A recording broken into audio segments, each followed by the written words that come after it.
हरे कृष्णा, सबका स्वागत है सैटरडे भगवद गीता डिस्कशन में। किसी को कुछ याद है लास्ट टाइम हम लोगों ने क्या डिस्कस किया था? Sacrifice. What is the meaning of sacrifice? Sacrifice की व्याख्या क्या है?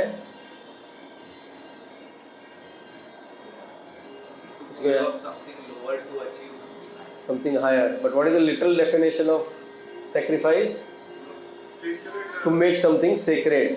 जो भी एक्टिविटी कर रहे हैं उससे वो चीज़ पवित्र होती है, इसीलिए उसे सेक्रीफाइस कहा जाता है। हाँ, किस किस तरीके के सेक्रीफाइस होते हैं वो डिस्कस किया था कुछ हमने last time. Yajna. So yajna and sacrifice is one and same. So what are the different types of yajna that we discuss? दान, हमारे पोजेशंस या हमारे धन को हम सेक्रीफाइस कर सकते हैं for the betterment of the society. और उसमें कई तरह के एग्जाम्पल भी दिए गए थे, if you remember, donations. And then कई लोग धर्मशाला खोलते हैं, you remember that, old age home वगैरह वगैरह। फिर दूसरा किस प्रकार का सेक्रीफाइस था? ज्ञान।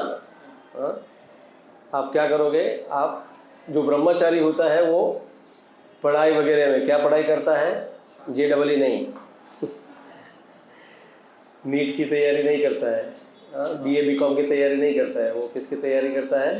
भगवान के ग्रंथ की तैयारी करता है वो। हाँ, तो उस तरह से अलग अलग सेक्रीफाइस अभी आगे भी और उसी की चर्चा करेंगे भगवान Shri Krishna. So will jump directly into the verse number 30। Last में हम लोगों ने 29 तक लिया था, आज हम लोग चर्चा करेंगे 30 से लेके 33 तक। आज हम लोग प्रयत्न करेंगे क्योंकि वो सब पूरा यज्ञ के रिलेटेड ही है। उसके बाद बहुत ही सुंदर सेक्शन चालू होता है भगवद गीता का 34 onwards. So repeat after me, verse number 30। सर्वेपि एते यज्ञविदो यज्ञ क्षप्तित कल्मषः यज्ञशिष्टामृता भुजो यान्ति ब्रह्म सनातनम्। All these performers who knows the meaning of sacrifice become cleansed of sinful reactions, and having tasted the nectar of the result of sacrifice, they advance toward the supreme eternal atmosphere. Ask for a change if any Mata wants to read. Any Mataji want to read? Yeah? Okay. From the foregoing explanation of different types of sacrifice, namely sacrifice of one's possession, study of the Vedas of philosophical doctrine and performance of yoga system, it is found that the common aim of all is to control the senses. Sense gratification is the root cause of material existence. Therefore, unless and until one is situated on a platform apart from sense gratification, there is no chance of being elevated to the eternal platform of full knowledge, full bliss and full life. This platform is in the eternal atmosphere of Brahman. All the above mentioned sacrifices help one to become cleansed of sinful reactions of material existence. By this advancement in life, not only does one become happy and opulent in this life, but also at the end, he enters into the eternal kingdom of God, either merging into the impersonal kingdom or associating with the supreme personality of God. Shri Krishna. Okay, thank you. So यहाँ पे भगवान क्या कह रहे हैं कि all these performers who knows the meaning of sacrifice become cleansed of sinful reactions. मतलब ये जो हम यज्ञ कर रहे हैं उसका मीनिंग क्या है, अगर वो समझ में नहीं आएगा तो वो यज्ञ एक औपचारिकता बन जाएगा। ठीक है? And what is it saying? Pleased one, जो इसका यज्ञ करने का रिजल्ट क्या होता है? यज्ञ करने का रिजल्ट क्या है? By doing this sacrifice becomes cleansed of the sinful reactions and having tasted the nectar of the result of sacrifice. So इसका जो result है sacrifice का, they advance toward the supreme eternal atmosphere. What is the supreme eternal atmosphere? It's nothing but the भगवान का जो घर है, भगवान का जो धाम है, वही बैक टू गॉड, वैकुंठ लोक जो हम कहते हैं, उधर उसकी गति होती है. So now there are few important points in this purport for which we should discuss something and then will move to the next verse. यहाँ पे प्रभुपाद कहते हैं परपोर्ट में that sense gratification is the root cause of material existence. Therefore, unless and until one is situated on a platform of sense gratification, unless and until one is situated on a platform apart from sense gratification, there is no chance of being elevated to the platform of full knowledge, full bliss and full life. सो बार बार ये इंद्रिय तृप्ति के बारे में, अभी पिछले वर्ष में भी हमने वेरी सिमिलरली श्रील प्रभुपाद बताते हैं, तो बार बार ऐसा हथौड़ा क्यों मारा जाता है कि भाई sense gratification will bring you back to the material platform, sense gratification से आप भगवान को समझ नहीं पाओगे, सेंस ग्रेटिफिकेशन में रहोगे तो आप भगवान के धाम में भी नहीं जा सकते. तो इतना क्यों सेंसेस के ऊपर हथौड़ा मारा जाता है, इंद्रिय तृप्ति के ऊपर इतना हथौड़ा क्यों मारा जाता है?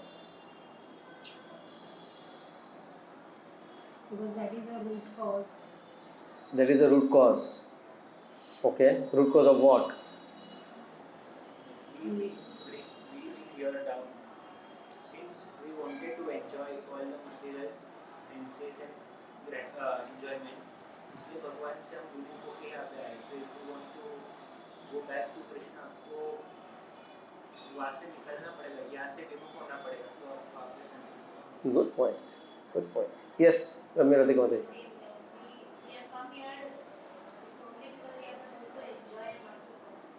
So through this scriptures, Prabhupada ने बताया कि we have to live and everything. Okay. So I repeat again, sense gratification is the root cause of material existence. So जैसे कमेर राधिका माता जी एंड यश प्रभु ने बताया कि हम लोग यहाँ पे आए, या तो मटेरियल वर्ल्ड की स्थापना क्यों की गई, मटेरियल वर्ल्ड बनाया क्यों गया, क्योंकि हम लोग भगवान से अलग होके एंजॉय करना चाहते थे. We also wanted to become God, we also wanted to become, see God is nothing but in one sense Ishvara. Ishvara means what? Supreme controller. Isha means to control. Vara means the one who is a supreme controller. Right? So Ishvara, we all want to become the Ishvara. That's why we have come here. So अभी समझो आपको किसी ने jail में डाल दिया, आपने कुछ क्राइम किया तो आपको किसी ने आपको जेल जाना पड़ा. ठीक है, अभी जेल में गए आप, तो जेल से बाहर आने का रास्ता क्या है? हाँ, कंप्लीट योर पनिशमेंट. ठीक है, और समझो आपको आजीवन कैद की सजा दी गई, तो कैसे आओगे बाहर? आप आ सकते हो. हाँ, by doing something which you are not doing and is not because you are in the jail. अभी समझो आप जेल में हो और आपको 2 महीने की सजा दी गई, तो जैसे किसी ने बताया कि भाई 2 महीने के बाद तो आपको वहाँ से छुटकारा मिलेगा ही मिलेगा. राइट, भी 2 महीने के बाद आपको छुटकारा मिलने वाला है, पर उसी 2 महीने में आपने किसी और आपके सहकैदी को मारा, तो क्या होगा? आपकी सजा और बढ़ जाएगी. तो क्या हुआ? जो चीज़ आपने बाहर की थी जिसकी वजह से आपको जेल में जाना पड़ा, अगर वही चीज़ आप वहीं पे भी करोगे तो आपको कंटिन्यू करना पड़ेगा. तो हम लोग मटेरियल वर्ल्ड में क्यों आए? क्योंकि हमको मज़ा करना है. तो हम लोग मज़ा करेंगे तो क्या होगा? Will continue in the material world. जैसे ये जो कैदी है उसको मज़ा आता है मारने का, इसीलिए वो जेल में गया था. पहले खुली हवा में घूम रहा था वो, अच्छे से कुछ प्रॉब्लम नहीं था. तो पता नहीं उसको क्या हो गया, एक जन को देखा चला आज मुझे मारने का मन कर रहा था, उसको मार दिया उसने. तो पुलिस आके पकड़ के लेके गया उसको, पर उसको क्या उसमें मज़ा आ रहा है मारने में, तो अंदर भी मारामारी कर रहा है वो. तो क्या हो रहा है? उसका सजा कंटिन्यू हो रहा है. तो यहाँ पे भी हम लोग किसके लिए ये मटेरियल वर्ल्ड में क्यों आए हम लोग? ये by the way material world जो है ना, उसको भी दूसरा एक नाम दिया गया है is prison house also, it is called Durga. इसको यहाँ पे हमको जेल में सलाखें होती है ना, the what do you call, सलिया रहता है क्या जो भी है, वो अपने को दिखता नहीं है यहाँ पे, but we are bound by all this things, we are also in the jail. हाँ, तो इसीलिए शिला प्रभुपाद टाइम एंड अगेन कि अगर जो चीज़ की वजह से आप जेल में आए हो उसी चीज़ को कंटिन्यू करोगे तो जेल में ही रहोगे. तो उससे कुछ तो विपरीत करना पड़ेगा, जैसे यश प्रभु ने बहुत अच्छे से बताया, उसको विमुख. अभी जो चीज़ उसका इंद्रिय तृप्ति का ऑपोजिट क्या है? इंद्रिय तृप्ति नहीं करना, सिंपल, राइट. पर वो पॉसिबल है क्या, वो हम लोग आगे देखते हैं. ठीक है, let's go to the verse number 31. नायं लोकोऽस्ति अयज्ञस्य कुतो न्याय कुरुस्. एक मिनट. नायं लोकोऽस्ति यज्ञस्य कुतो अन्य कुरु सतम्. O best of the Kuru dynasty, without sacrifice one can never live happily on this planet or in this life. What then of the next? You want to continue already? Yeah. Whatever form of material existence one is invariably ignorant of his real situation. In other words, existence in the material world is due to the multiple reactions to our sinful life. Ignorance is the cause of sinful life, and sinful life is the cause of one's dragging on in material existence. The human form of life is the only loophole by which one may get out of this entanglement. The Vedas therefore give us a chance for escape by pointing out the paths of religion, economic comfort, regulated self-gratification, and at last the means to get out of the miserable condition entirely. The path of religion or the different kinds of sacrifice recommended above automatically solves our economic problems. By performance of yajna, we can have enough food, enough milk, etc. Even if there is a so-called increase of population. When the body is fully supplied, naturally the next stage is to satisfy the senses. The Vedas prescribe therefore sacred marriage for regulated sense gratification. Thereby one is gradually elevated to the platform of release from material bondage, and highest perfection of liberated life is to associate with the Supreme Lord. Perfection is achieved by performance of yajna as described above. Now if person is not inclined to perform yajna according to the Vedas, how can he expect a happy life even in this body, and what to speak of another body on another planet? There are different grades of material comforts in different heavenly planets, and in all cases there is immense happiness for person engaged in different kinds of yajna. But the highest kind of happiness that a man can achieve is to be promoted to the spiritual planets by practice of Krishna consciousness. A life of Krishna consciousness is therefore the solution to all the problems of material existence. Okay, so यहाँ पे भगवान कृष्ण कह रहे हैं अर्जुन को कि भाई without sacrifice one can never live happily on this planet. अभी भगवान खुद कह रहे हैं, मैं नहीं कह रहा हूँ, भगवान खुद कह रहे हैं कि आप इस दुनिया में बिना सेक्रीफाइस के खुश नहीं रह सकते. तो what to speak of the next life. हाँ, सो इसके लिए बहुत ही प्रभुपाद ने बहुत ही अच्छे से इस पर्पट को समझाया है. प्रभुपाद कह रहे हैं, सॉरी ये वर्स को समझाया है, what ever form of material existence one is in, one is invariably ignorant of his real situation. In other words, existence in the material world is due to the multiple reactions of our sinful lives. Exactly what we are discussing. हमारा जो continuation of existence है material life में, वो किस वजह से है? Because of the sinful reactions. हमने कुछ पाप कर्म किए हैं पिछले जन्म में, वो भुगतने के लिए आपको शरीर मिलेगा ही मिलेगा, और आपको वो कंटिन्यू करना ही पड़ेगा. पाप क्या है? पाप की व्याख्या क्या है? What is the definition of सिन?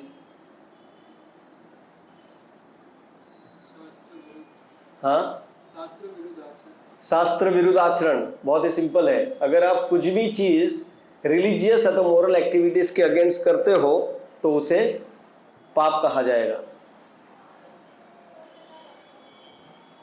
ये बहुत वेग नहीं हो गया? शास्त्र विरुद्ध आचरण या तो activities against the religious principles is sin. तो उसके लिए पहले क्या जानना पड़ेगा हमें, बताइए? शास्त्र जानने पड़ेंगे। इसीलिए प्रभुपाद बहुत अच्छा वर्ड यूज करते हैं यहाँ पे। क्या वर्ड यूज किया प्रभुपाद ने यहाँ पे? One is invariably ignorant of his real situation. In other words, the existence in the material world is due to the multiple reactions of his sinful lives. Next line में Srila Prabhupada writes, what an amazing line. Prabhupada says, ignorance is the cause of sinful life. ये बहुत ही सुंदर, आप इसको ध्यान से सुनना। I'll try to translate into Hindi में भी इसको मैं बताना चाहूँगा बाद में। Ignorance is the cause of sinful life. And sinful life is the cause of one's dragging on in material existence. I repeat, ignorance is the cause of sinful life. Ignorance को क्या कहेंगे? अज्ञानता। किसी के बारे में अज्ञानता है अपने को, वही अपना मूलभूत कारण है किसका? सिन क्रिएट करने का, या तो पाप कर्म करने का मेन जो कारण है वो हमारी अज्ञानता है। और अभी अज्ञानता की वजह से हमने पाप किया, तो पाप की वजह से क्या हो रहा है? And sinful life cause, sorry, ignorance is the cause of the sinful life and the sinful life is the cause of one's dragging on in the material existence. अज्ञानता की वजह से पाप किया, पाप की वजह से हम लोग क्या कर रहे हैं? जन्म आफ्टर जन्म आफ्टर जन्म ले रहे हैं हम लोग। क्योंकि क्या हुआ? इस जन्म में हम लोग कर रहे हैं, खुश नसीब है हम लोग का, एटलीस्ट हम लोग भगवत गीता करके कुछ समझ में आया, हम लोग ये क्लास में आ रहे हैं, हम लोग ये चर्चा कर रहे हैं। कितने सारे लोग हैं, जाके देखो बाहर आप, पता ही नहीं। और ऐसा नहीं है कि हमने ये भगवत गीता पढ़ने के साथ साथ हमने पाप वृत्ति कम कर दी है या तो बंद कर दी है। कम डेफिनेटली हो जाएगी, बंद करना बहुत डिफिकल्ट हो जाएगा। तो हमें क्या करना पड़ेगा? वापस से जन्म लेना पड़ेगा, क्योंकि पाप कर्म किए हैं हमने। दूसरी लाइफ में वापस से वही होगा, पर धीरे धीरे धीरे करके क्या होगा? ये जो अज्ञानता दूर होती जाएगी।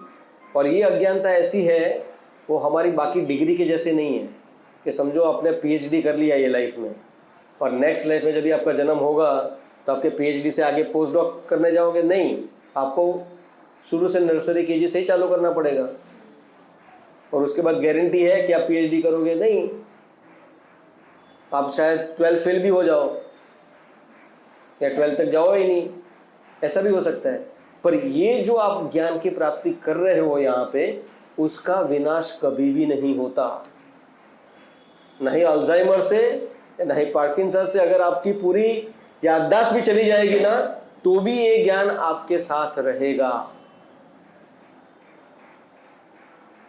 ये शरीर के अपना अगला शरीर भी मिलेगा ना, उसके साथ ये ज्ञान आपके साथ रहेगा। इसीलिए कभी कभी आप देखते हो काफी यंग बच्चे भी इसमें प्रेरित हो जाते हैं। कैसे हो जाते हैं? क्योंकि वो उनका पिछले जन्म से आ रहा है ये भाई। ऐसा नहीं कि is the chosen one, suddenly उसको भगवत गीता में इंटरेस्ट हो गया, नहीं। और कई लोग होते हैं 60 साल क्या मौत सामने दिख रही है, फिर भी वो लोग भगवान का नाम नहीं ले सकते। प्रभुपाद एक बार बताते, एक बार बंगाली लेडी थी, वो आईसीयू में थी, ऑलमोस्ट मरने ही वाली थी, हाँ, और उसको बोला भगवान का नाम लो, हरे कृष्णा मंत्र का जप करो। तो क्या बोलती है? अरे बाबा इतना बड़ा नाम कौन बोलेगो, ऐसा कुछ तो वो बोला बंगाली में, आई don't know what is Bengali but something like that. इतना बड़ा नाम, हाँ, बोल के पार लो ना, हाँ, हो नहीं सकता है मेरे से। अभी इतना कुछ बोला उसने, हाँ, सिर्फ हरे कृष्णा बोलना था, वो नहीं बोल पाई, and then she died. Can you imagine? So वो चीज आना बहुत ही जरूरी है। इसके लिए क्या करना पड़ेगा? हमारी अज्ञानता दूर होनी बहुत जरूरी है। अभी जैसे वो कैदी की बात कर रहे हैं, जब तक उसको वो समझ में नहीं आएगा कि भाई मैं लोगों को मार रहा हूं, इसके लिए मैं वापस से जेल में अटका हुआ हूं, भाई मुझे क्या करना पड़ेगा?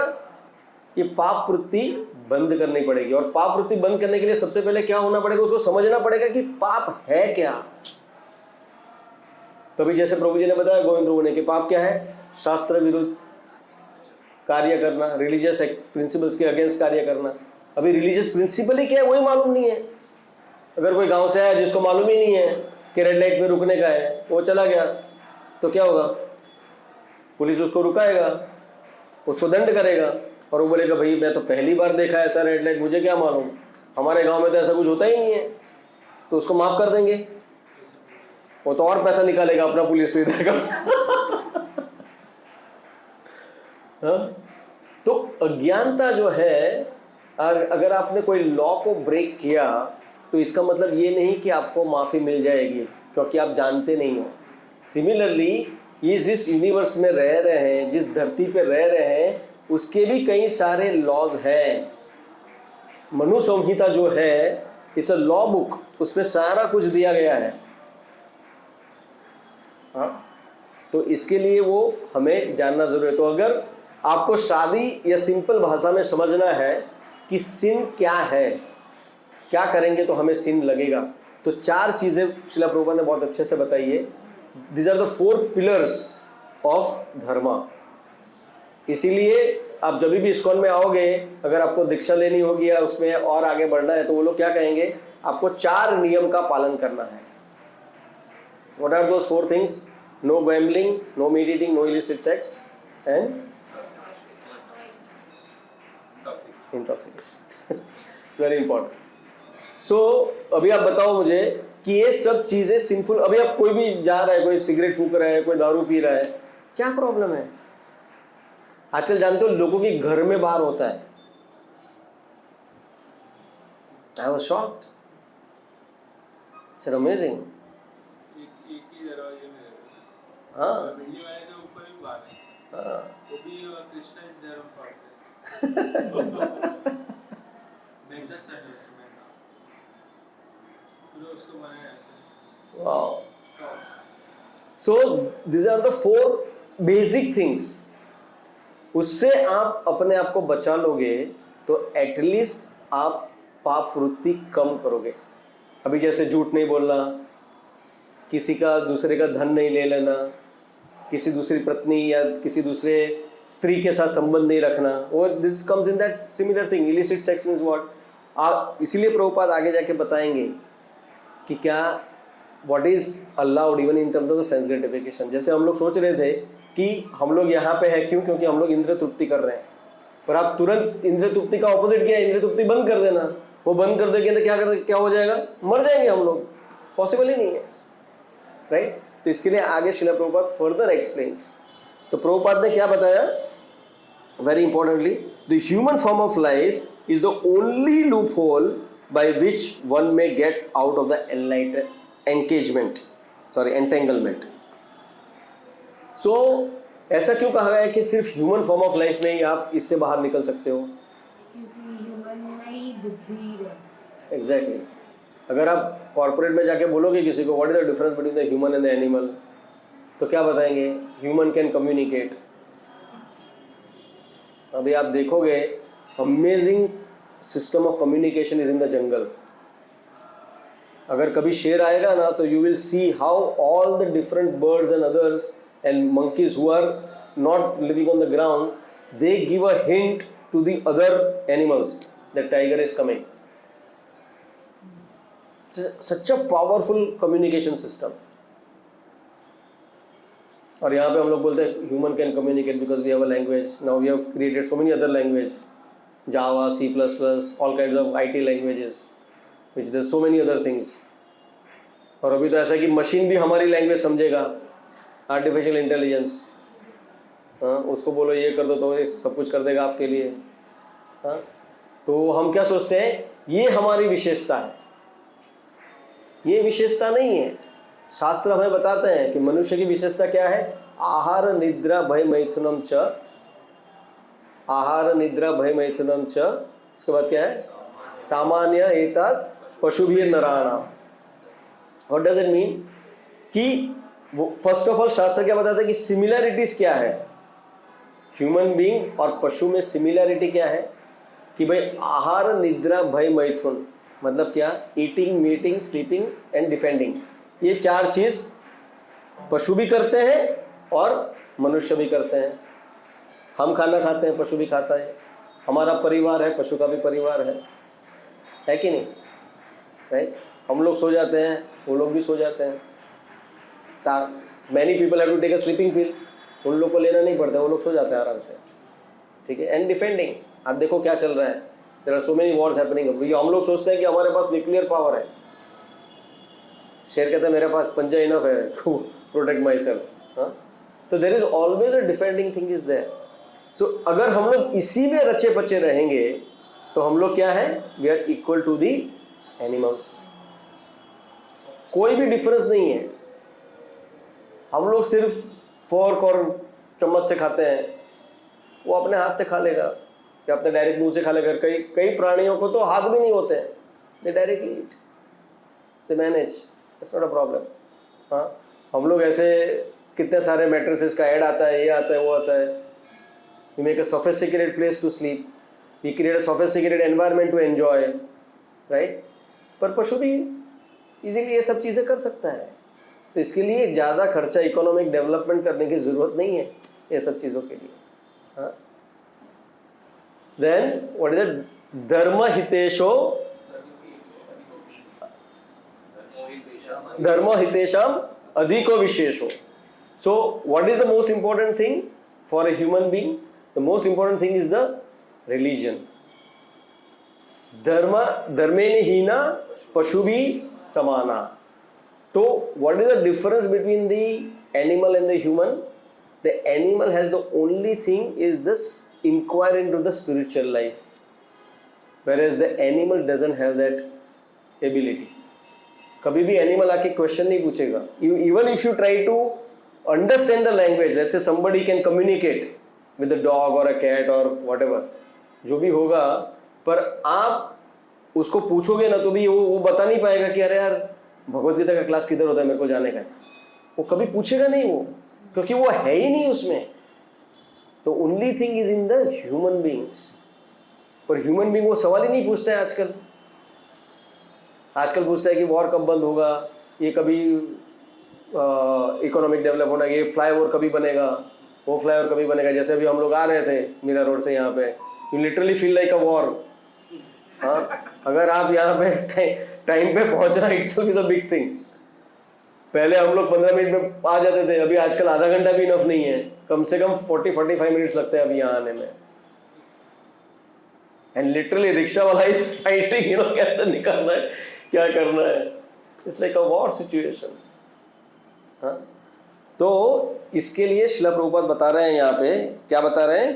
The human form of life is the only loop hole by which one may get out of this entanglement. ठीक है? So that is very very important. And then Srila Prabhupada says further very nice thing. The Vedas therefore give us a chance for escape by pointing out the paths of religion, economic comfort, regulated sense gratification, and last, the means to get out of the miserable condition entirely. ये English में बताया गया है, इसका संस्कृत क्या है? हमारा जो अस्तित्व है शास्त्र के हिसाब से, तो शास्त्र ने क्या बताया है? 4 चीजें करनी है, धर्म, अर्थ, काम एंड मोक्ष। तो यहाँ पे बताया गया, Srila Prabhupada further rights in the purport, धर्म से क्या होता है कि हम लोग जो सेक्रीफाइस करते हैं वो सब क्या है? धार्मिक क्रिया है, राइट? उस करने से क्या होगा? वो करने से आपका इकोनॉमिक डेवलपमेंट होगा। इकोनॉमिक डेवलपमेंट मीन्स क्या? आपको अर्थ मिलेगा। अर्थ मिलेगा तो आप, अर्थ आने से क्या होता है? अगर आपके पास पैसा है तो क्या होता है पैसे से? हाँ, डिजायर्स फुलफिल होती है। किस टाइप की डिजायर्स फुलफिल होती है? कृष्णा के पास जाने की, मटेरियल डिजायर्स। हाँ, सो what is the next thing comes? धर्म, अर्थ, काम। धर्म से क्या मिलेगा? अर्थ मिलेगा। अर्थ आया तो क्या कर सकते हो आप?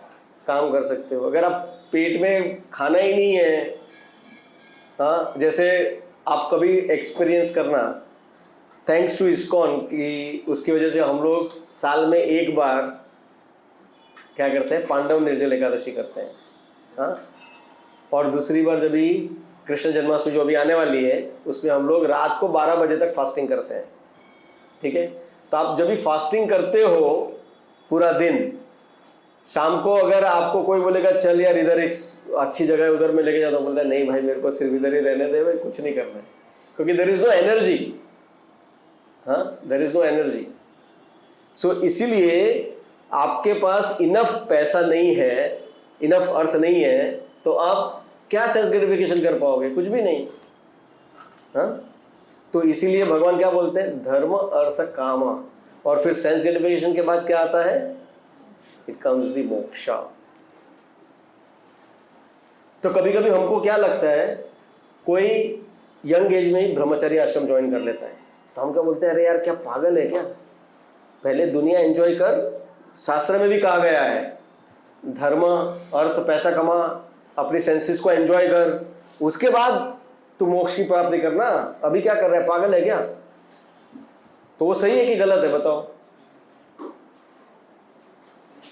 अगर कोई काफी यंग एज में ही पैसा कमाना छोड़ देता है, इंद्रिय तृप्ति करना बिल्कुल छोड़ देता है, और भगवान के नाम जप में लग जाता है,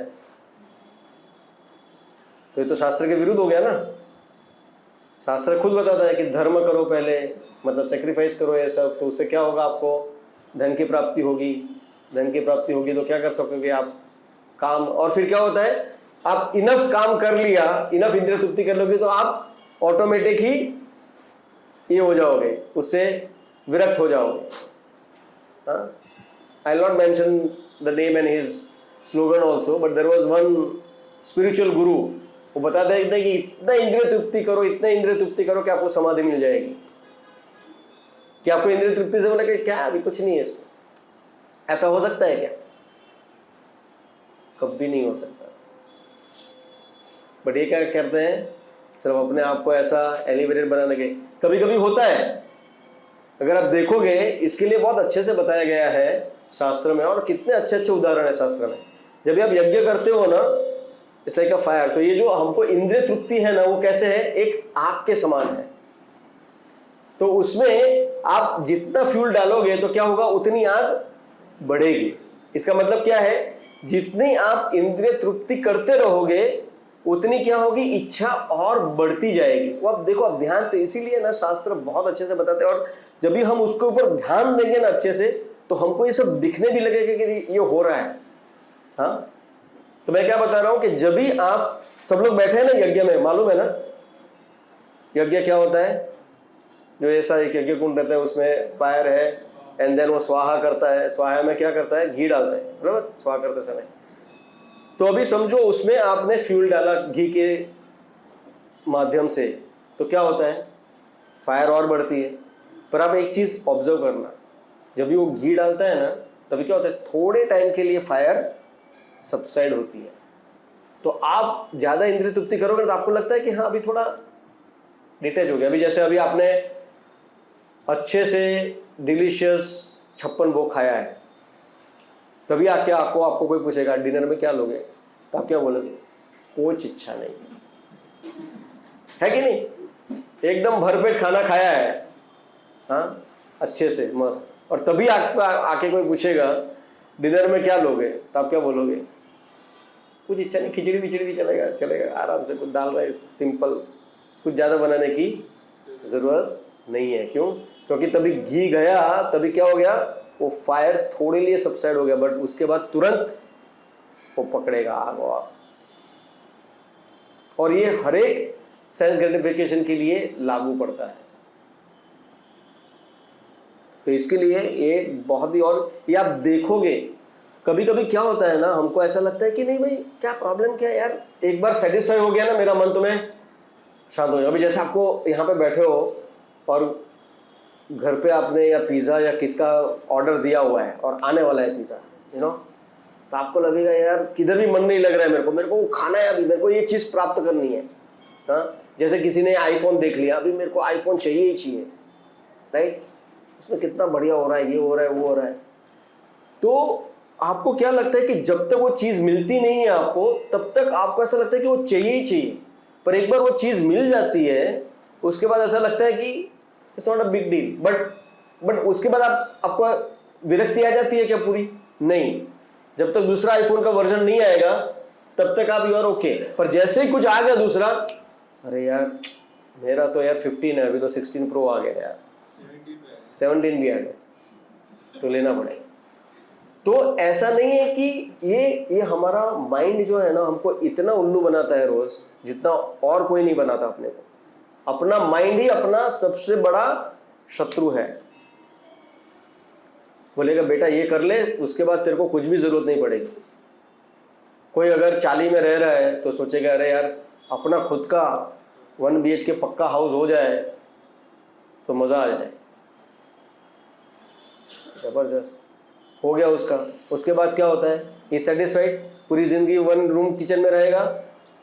नहीं, अरे यार कोई गेस्ट आया तो एक अलग से रूम तो चाहिए यार, 1 BHK, ठीक है। अरे यार गेस्ट को बेचारे को लिविंग रूम में सुधारा, एक अलग से उसका भी रूम होना चाहिए, 2 BHK।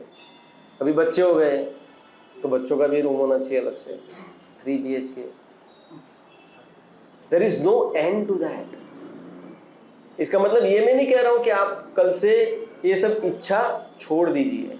इसीलिए प्रभुपाद फर्दर क्या बताते हैं, बहुत अच्छे से श्रील प्रभुपाद बता रहे हैं, therefore the sacred marriage for regulated sense gratification. तो जब भी हम लोग अर्थ के बाद काम की तृप्ति कर रहे हैं तो वो रेगुलेटेड होना चाहिए। हाँ, जैसे मोस्ट इंपॉर्टेंट काम यहाँ पे हम लोग बोलते हैं ये भौतिक जगत में, वो है मैथुन आगार है। इसका दूसरा नाम है भौतिक जगत में मैथुन आगार। Means everything is driven by the principle of attraction between the opposite sex. अब देखो अभी आई थिंक कौन सी तो कोई मूवी आई है, I forget what is that. सही आ रहा है वो स्पेलिंग, वो प्रोनाउंस करने का भी मेरे को समझ में नहीं आता कि कैसे उसको प्रोनाउंस करते हैं। हाँ जो भी है बट इट्स क्वाइट ब्रेकिंग, नहीं but breaking all the records, कुछ some like you know, yeah, and people are like you know somebody told me who our Prabhuji only told me saying that कोई तो उसको क्या वो ivy लगा के गया था ना, कुछ उसको आईवी लगाया हुआ था और वो लेके भी वो गया देखने के लिए वगैरह। तो you can see that the attraction between and the same person, sometimes we feel कि oh my God I wish I can marry to such a beautiful person or a handsome person. But you see the Bollywood is the example of that. Even though they marry to the most beautiful or the most handsome, they end up into the divorce because इंद्रिय तृप्ति आपको बोलेगी ये हो गया, अभी you have to go to the next level. You cannot be satisfied with what you have. You always wanting something. That's why it is said by nature or by principle the man is fool. When it is hot, wants it cool, and when it is cool, wants it hot. Always asking that which is not. Remember this. जब भी कुछ गर्म रहेगा तो बोला यार कुछ ठंडा हो जाए, जब ठंडा रहेगा तो बोला कुछ गर्म हो जाए। ऐसा मतलब वो चलता ही रहेगा। You will never be satisfied. इसीलिए क्या करना पड़ेगा? रेगुलेशन लाना पड़ेगा।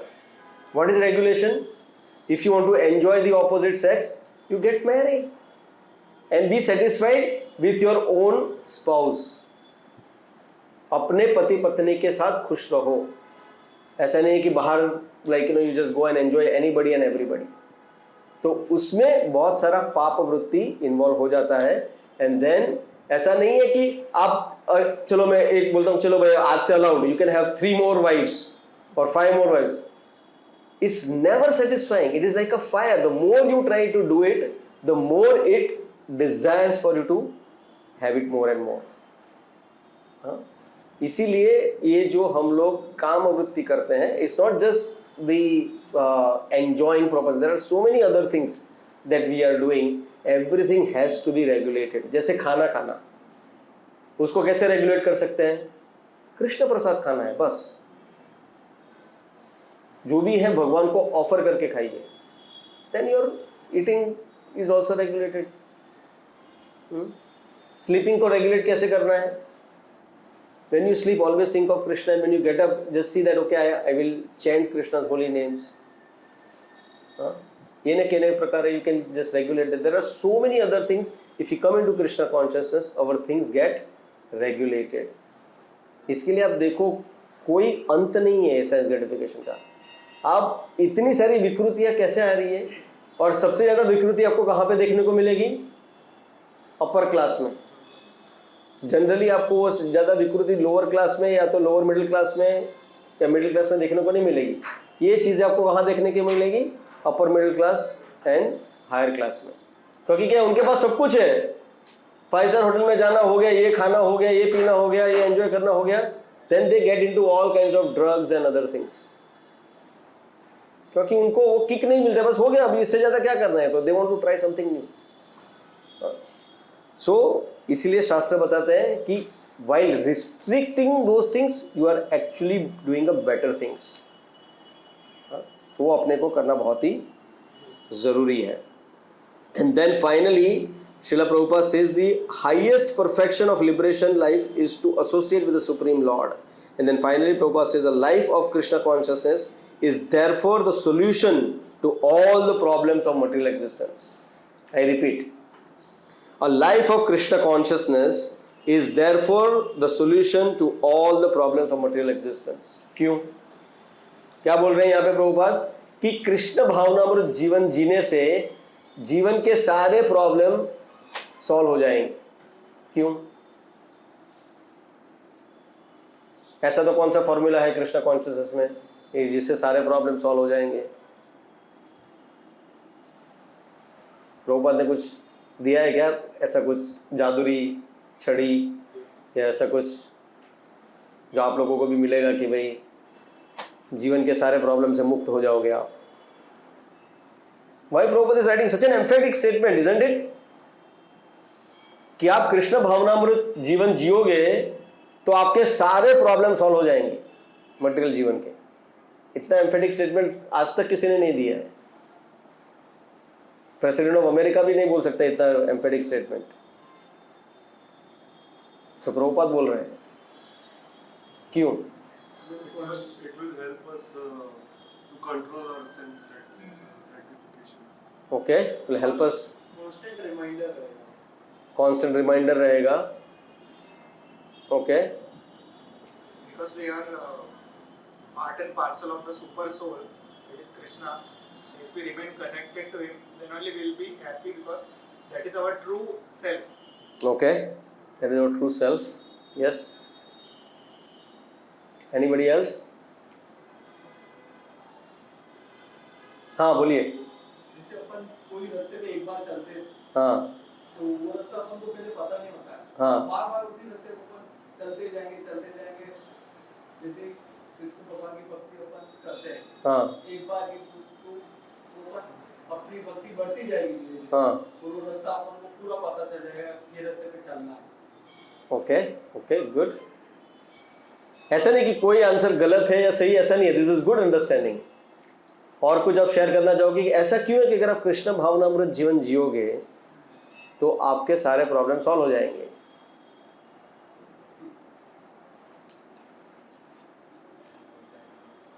इसके लिए सबसे पहले समझना यह है कि प्रॉब्लम क्या है. है कि नहीं? अगर मैं बोलता हूं कि प्रॉब्लम सॉल्व हो जाएंगे तो पहला सबसे पहला कोई पूछेगा कि प्रॉब्लम का डेफिनेशन तो डिफाइन करो भाई, क्या प्रॉब्लम क्या है?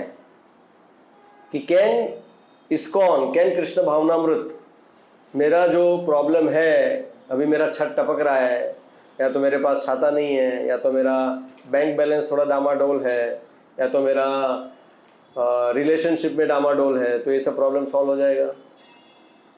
ये प्रभुपाद बोल रहे हैं. कौन सा प्रॉब्लम के बारे में प्रभुपाद बता रहे हैं?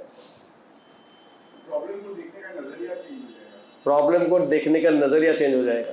अगर बैंक बैलेंस जीरो है तो भी मेरे को कोई लगेगा नहीं कि भाई जीरो है. हाँ, प्रॉब्लम आएगी प्रॉब्लम आएगी ही नहीं. नहीं. अगर वो उस पे चलेंगे अपन गेमिंग नहीं करेंगे. हाँ और एक्स्ट्रा अफेयर नहीं करेंगे हाँ. किसी के साथ, तो प्रॉब्लम ही नहीं आएगी. प्रॉब्लम ही नहीं है. Very good point, very good point. But यहाँ पे कौन से प्रॉब्लम की बात कर रहे हैं प्रभुपाद? Material existence. 4 तरह के प्रॉब्लम है इस जगत में. जो हर किसी को मिलता है इस जीवन में या तो अगले जीवन में। कौन से 4 प्रकार के प्रॉब्लम है? बहुत बड़े प्रॉब्लम है वो, आपका बैंक बैलेंस से या आपका रिलेशनशिप से या उसके भी ऊपर वाले बहुत खतरनाक प्रॉब्लम, न्यूक्लियर प्रॉब्लम है, ऐसा है। हाँ, birth, old age, disease and death, ये सबसे बड़ा प्रॉब्लम है। बताओ, अगर आप मरने वाले हो और आपका बैंक बैलेंस 0 है, फर्क पड़ेगा? या तो आपका बैंक बैलेंस मुकेश अंबानी से भी बढ़ गया गलती से, आजकल आई डोंट नो, इट हैपेंस, वो मेरे साथ हुआ है, पर अदर वे राउंड हुआ था मेरे साथ। मेरे साथ क्या हुआ था कि अभी आजकल होता है, तो you all should be careful, there are so many people who are creating a similar kind of websites. खास करके होली प्लेसेस में जाना है आपको, कोई धार्मिक स्थल पे जाना है, तो उसकी जहाँ पे जो होटल है ना, उसकी वो लोग वेबसाइट बनाते हैं, या तो नंबर उधर कर देते हैं, गूगल में जाता, चलो आपको अग्रवाल भवन जाना है, वृंदावन में है एक धर्मशाला, तो आपने टाइप किया अग्रवाल भवन का कॉन्टैक्ट नंबर गूगल में, तो एक नंबर आ जाएगा, आपने कॉल किया, बोलते हैं हाँ यही है, आप ये इतना पैसा ट्रांसफ़र कर दो, आपका रूम बुक हो जाएगा। आपने पैसा ट्रांसफ़र कर दिया, पता चला है ही नहीं वो आदमी वहाँ पे, उधर जाते हो आप, क्योंकि सारे फेक चल रहे हैं। तो अभी सिमिलर चीज़ मेरे साथ हुआ था, हम लोग we are trying to book a room in Nathdwara, तो नाथद्वारा में हुआ, तो मैंने रूम बुक किया और वो बंदा बोल रहा है कि आप इतना इतना पैसा ट्रांसफ़र करो, तो मैंने किया, पर वो कुछ आया नहीं सामने से, तो बोला कि नहीं आप ये कुछ तो गलत हो गया, एक काम करो, मैं आपको रिफंड कर रहा हूँ, देखो हो रहा है कि नहीं हो रहा है। तो वो क्या कर रहा है, is actually there is a whole like web series is also created on this, how they will like trap you while even getting into the discussion on the telephone, मतलब टेलीफोन पे भी आपको वो हिप्नोटाइज कर सकते हैं, ऐसा उन लोग का जबरदस्त, द वे दे टॉक।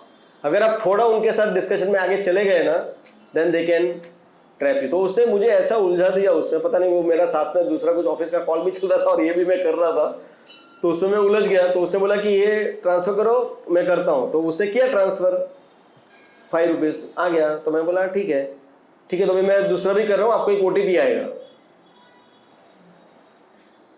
तो मैं बोला ठीक है। By that time I had already given him my credit card also, तो OTP उसने वो क्रेडिट कार्ड का लिया, एंड उसके पहले उसने मेरे को जीपे का भी जो किया था वो भी उसने लिया। तो उसने मेरा कम से कम इसका क्रेडिट कार्ड से 1 लाख रुपया और जो गूगल पे से उसने मेरा कम से कम 28,000 रुपया उसने निकाला।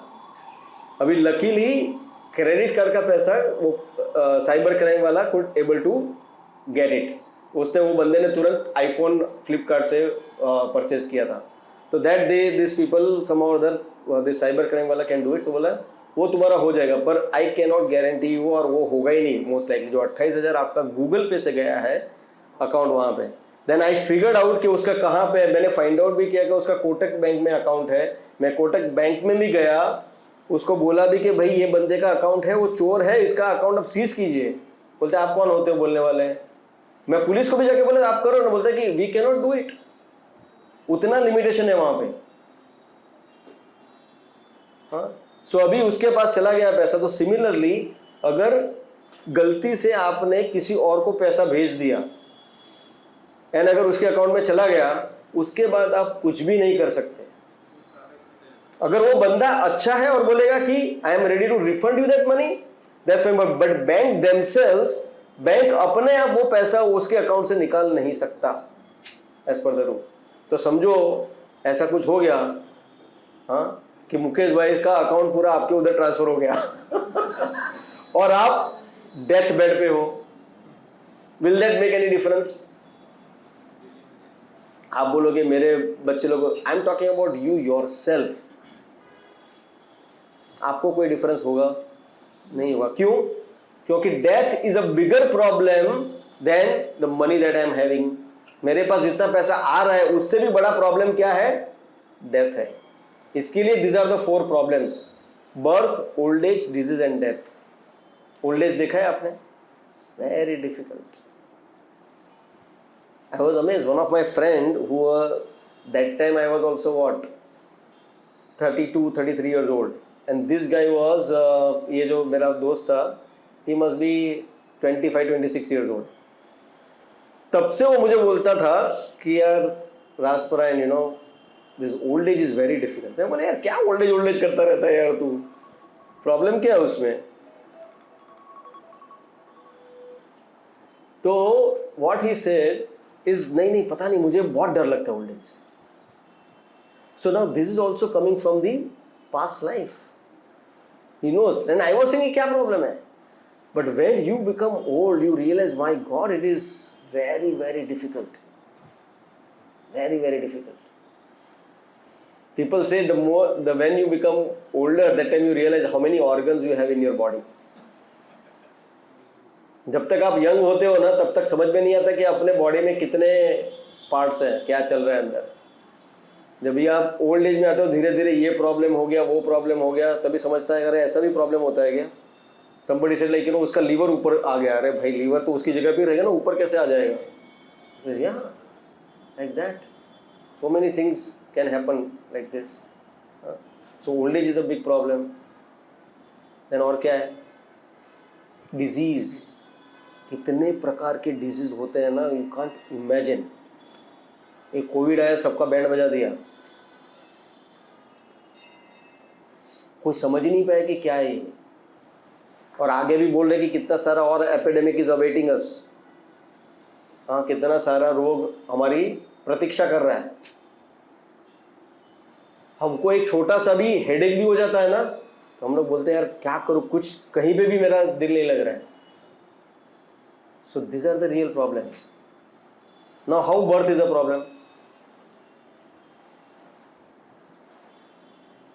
बर्थ में तो लोग सेलिब्रेट करते हैं ना. हाँ, सब लोग कितना सेलिब्रेट करते हैं. तो why birth is a problem. ये 3 फेजेस आएंगे. 3 फेजेस तो आएंगे ही आएंगे. प्लस जो बच्चे का जन्म हो रहा है, बाकी के लोग सेलिब्रेट कर रहे हैं, पर जो बच्चे का जन्म हो रहा है वो भी सेलिब्रेट कर रहे हैं. आ गया मैं दुनिया में, अरे वो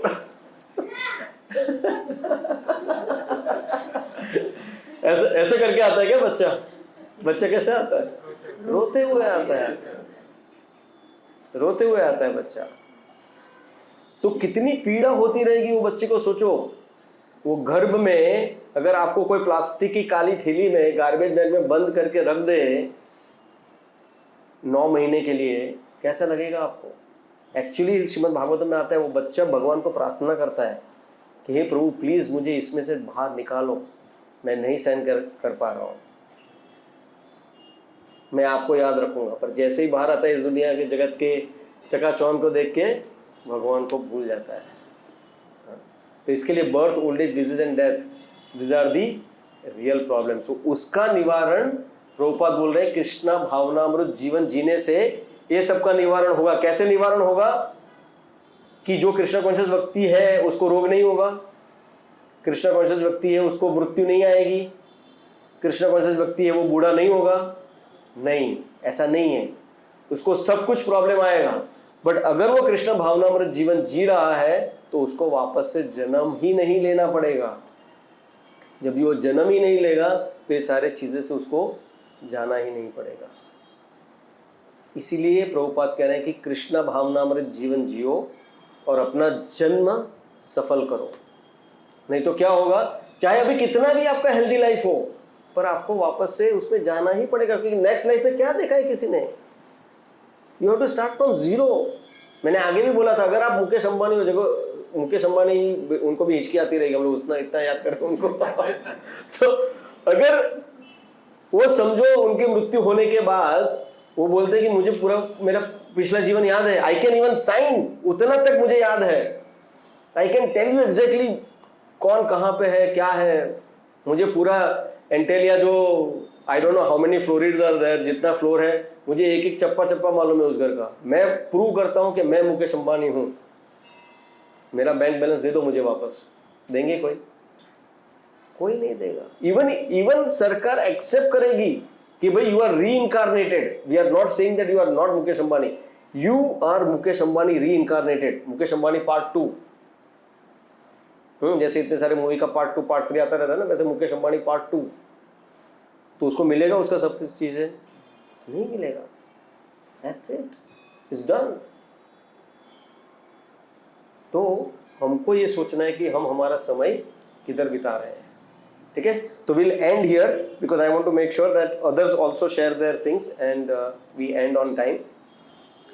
So Madhav Prem Prabhu, Govind Prem Prabhu, Lalit Madhav Prabhu, please share your thoughts on these two verses, please.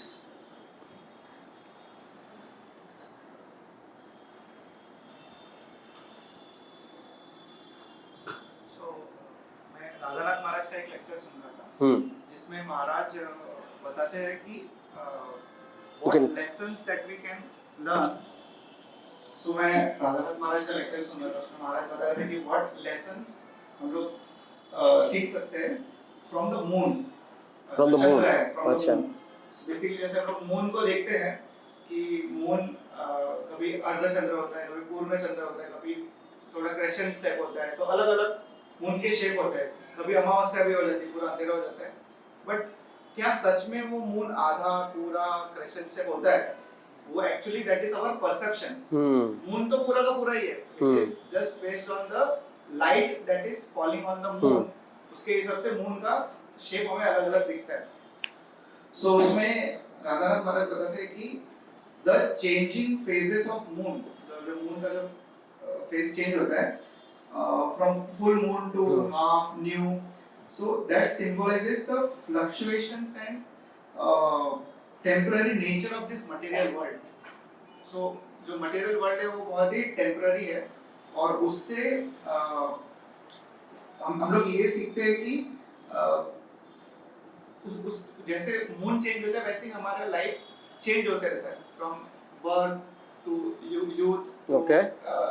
Oh, nice. And like when we become like men, women, बड़े होते हैं, then बूढ़े हो जाते हैं, then मर जाते हैं. So that is also our changes of phase, like phases of our life. Life. But the true thing that is there, मतलब जो मून तो पूरा है ही है. तो in the same way, the Maharaj says that the true self is our Atma, the eternal nature, which is unchanging. Wow. Which is connected to the divine Paramatma, the super soul. And the true self is not defined by the temporary fluctuations of the material body or the mind. So वो हमेशा ऐसे ही रहेगा, वो कभी change नहीं होगा. तो उसमें महाराज एक इसके बाद में एक स्टोरी बताता है कि there is a in some country, I forgot the name details exactly. So there is a tree, एक बहुत बड़ा ट्री है जो कम से कम 2000 साल पुराना है. Redwood trees. Redwood trees. It's 2000 years old. So वो उसमें बताते हैं कि वो ट्री ने क्या क्या नहीं देखा होगा. मतलब he must have seen the civil wars, क्या मतलब बहुत सारे wars हुए दुनिया में. World War I, World War War 1, II, 2, 3 सब. मतलब बहुत कुछ देखा उसने लाइफ में. क्योंकि महाभारत और भगवद गीता भी like 5000 year old है. बट वो ट्री 2000 साल पुराना है. सो उसने बहुत कुछ देखा है. तो मतलब महाराज वाज लाइक सेइंग कि वो बेचारा कितने साल से उधर का उधर ही एक ही जगह पे वही बॉडी में खड़ा है. सो वहां पे उन्होंने बहुत सारे मतलब यंग यूथ को किसी को पूछा था कि like what is your experience, like what do you derive after seeing this big tree. So one of the girl actually she like kind of like started speaking very heavily. तो ऐसा मतलब भारत बताने कि ऐसा लगा कि जो ट्री था उसका आत्मा उसके अंदर आ गया and it started speaking. तो वो बोलती है कि you guys don't understand कि ये ट्री के पास तो इतना बड़ा लाइफ था 2000 साल का, बट हमारे पास तो एक छोटा सा लाइफ है 100 इयर्स का. उसमें भी हम लोग पूरा जीते नहीं है शायद 50-60 होता है. And what are we doing in this life? We are actually just fighting over it with the nuclear war and this and that. We should actually हम लोग को ट्राई करना चाहिए कि हम लोग हमारा जो ट्रू आइडेंटिटी है, जो ट्रू नेचर है, जो परमात्मा के जो साथ जो कनेक्शन है, we should actually go behind that because we have a very short life. Oh wow, very nice. Yes, Mother Prem Prabhu. Very nice.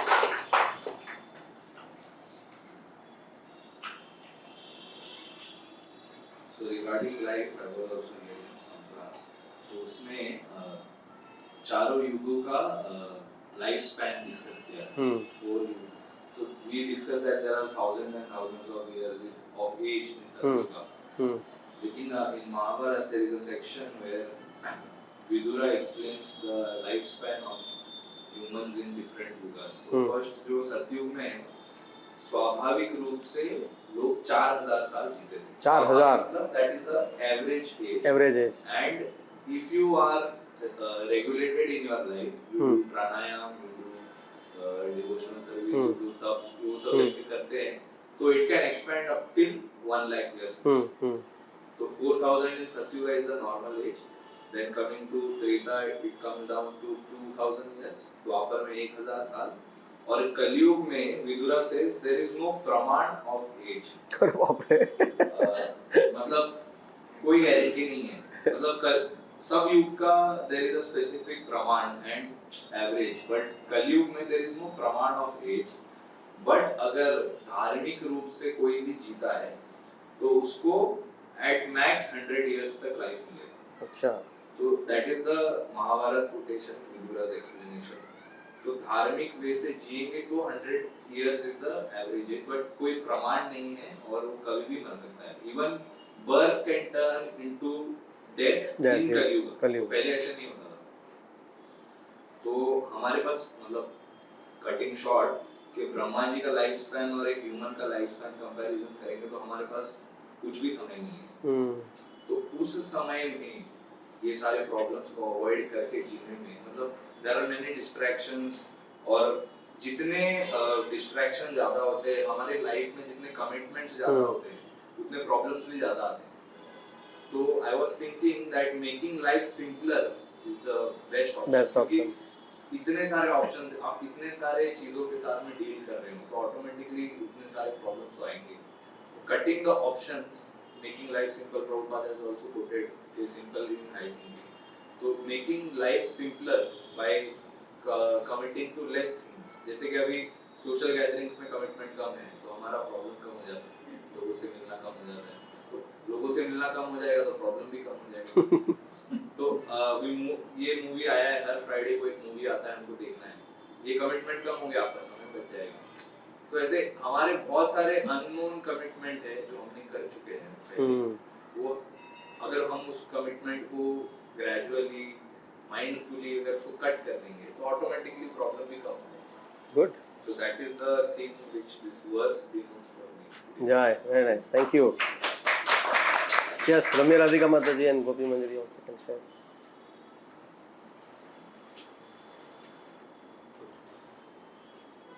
I was just thinking on the similar lines of what Govind Prabhu was saying.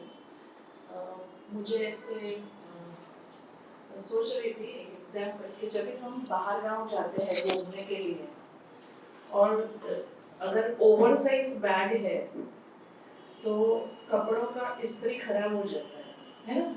If it is not filled properly, या तो फिर उसको buckle up करके we just make sure कि it doesn't move and वो इस्त्री ऐसा ही रहता है ना. तो अपने लाइफ का समय भी ऐसा, अगर फ्री टाइम बहुत है तो प्रॉब्लम्स अपने आप आ जाते हैं because then mind takes you for a ride ना. फ्री टाइम में तो बैठेगा, अरे उस दिन उसने मुझे ऐसा बोला था, प्रेम से मुझे ग्रीट नहीं किया था, अरे मेरा बर्थडे उसको याद नहीं था. लेकिन अगर आप खुद 24/7 if you are occupied in some positive activity, जैसे अभी आप सब लोगों ने ये संघर्ष आपका खत्म हो गया कि सैटरडे इवनिंग क्या करना है. सैटरडे है, सैटरडे प्रोग्राम में, वरना वो एक बहुत बड़ा इश्यू रहता है वीकेंड में क्या करता है ना. तो अगर भक्तों के लिए वो बहुत आसान हो गया, सैटरडे संडे मतलब मंदिर सत्संग. तो अपने आप जैसे उन्होंने बोला ना कि पॉजिटिवली हम एंगेज करेंगे माइंड को तो अपने आप काफी समस्याओं से छुटकारा मिल जाएगा और समाधान होगा माइंड का, क्योंकि पॉजिटिवली माइंड एंगेज रहेगा. अभी जैसे हम में से बहुत सारे लोग 16 माला का जप करते हैं तो 2-2.5 घंटा निकल जाता है दिन में.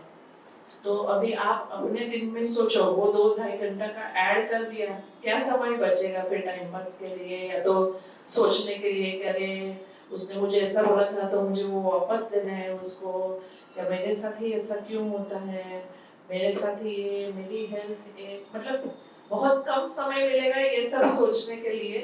तो हम पॉजिटिव बनते जाएंगे तो वो नेगेटिव अपने आप निकलता जाएगा। जी, पूरा मेरा भी नहीं।